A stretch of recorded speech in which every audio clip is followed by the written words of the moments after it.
बहुत पुरानी बात है। उन दिनों आज की तरह स्कूल नहीं होते थे। गुरुकुल शिक्षा प्रणाली थी और छात्र गुरुकुल में ही रहकर पढ़ते थे। उन्हीं दिनों की बात है। एक विद्वान पंडित थे। उनका नाम था राधेगुप्त। उनका गुरुकुल बड़ा ही प्रसिद्ध था, जहाँ दूर दूर से बालक शिक्षा प्राप्त करने के लिए आते थे। राधेगुप्त की पत्नी का देहांत हो चुका था। उनकी उम्र भी ढलने लगी थी। घर में विवाह योग्य एक कन्या थी, जिनकी चिंता उन्हें हर समय सताती थी। पंडित राधेगुप्त उसका विवाह ऐसे योग्य व्यक्ति से करना चाहते थे, जिसके पास संपत्ति भले न हो पर बुद्धिमान हो। एक दिन उनके मन में विचार आया। उन्होंने सोचा कि क्यों न वे अपने शिष्यों में से ही योग्य वर की तलाश करें। ऐसा विचार कर उन्होंने बुद्धिमान शिक्षक की परीक्षा लेने का निर्णय किया। उन्होंने सभी शिष्यों को एकत्र किया और उनसे कहा, मैं एक परीक्षा आयोजित करना चाहता हूँ। इसका उद्देश्य यह जानना है कि कौन सबसे बुद्धिमान है। मेरी पुत्री विवाह योग्य हो गई है और मुझे उसके विवाह की चिंता है, लेकिन मेरे पास पर्याप्त धन नहीं है। इसलिए मैं चाहता हूँ कि सभी शिष्य विवाह में लगने वाली सामग्री एकत्र करें, भले ही इसके लिए चोरी का रास्ता ही क्यों न चुनना पड़े। लेकिन सभी को एक शर्त का पालन करना होगा। शर्त यह है कि किसी भी शिष्य को चोरी करते हुए कोई देख न सके। अगले दिन से सभी शिष्य अपने अपने काम में जुट गए। हर दिन कोई न कोई शिष्य अलग अलग तरह की वस्तुएं चुरा कर ला रहा था और गुरुजी को दे रहा था।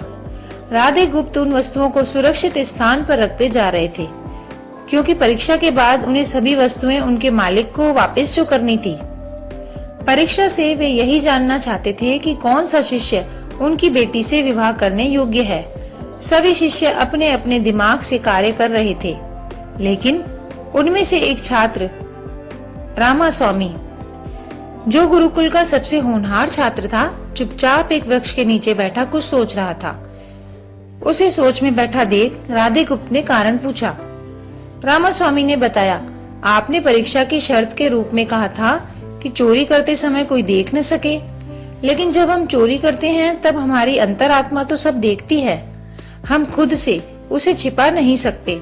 इसका अर्थ यही हुआ ना कि चोरी करना व्यर्थ है। उसकी बात सुनकर राधेगुप्त का चेहरा प्रसन्नता से खिल उठा।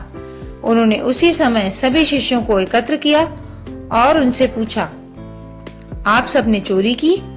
क्या किसी ने देखा? सभी ने इनकार में सिर हिलाया। तब राधेगुप्त बोले, बच्चों, क्या आप अपने अंतर्मन से भी इस चोरी को छुपा सके? इतना सुनते ही सभी बच्चों ने सिर झुका लिया। इस तरह गुरुजी को अपनी पुत्री के लिए योग्य और बुद्धिमान वर मिल गया।